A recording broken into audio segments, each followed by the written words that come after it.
Hello, my wonderful students, and welcome to this lecture on the echo command. This is going to be a rather short lecture, so let's go ahead and get started.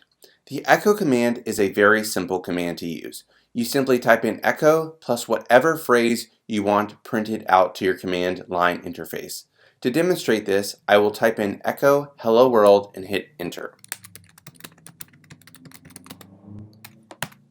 So you can see that once I type in this phrase, hello world will be printed out to our console, i.e. our command line interface.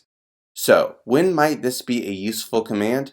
Well, imagine that you have been working on writing a line of code in your command line interface, and for some reason, despite your confidence in the fact that the code should run, it does not. Well, one simple way to check that it is not your code, but rather the command line interface, is to type in echo hello world. If echo hello world does not run, that likely means there's an issue with your kernel or an issue with your shell, and it might be time to restart the shell and give it another try. However, if echo hello world does run, then you know there's actually something wrong with your code and you need to keep working on the code until it is fixed.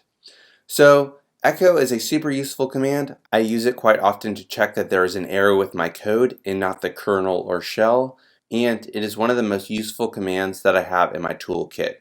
So that's all I have for this lecture. Thank you all so much for listening, and I look forward to seeing you all in the next one. Until then, happy learning.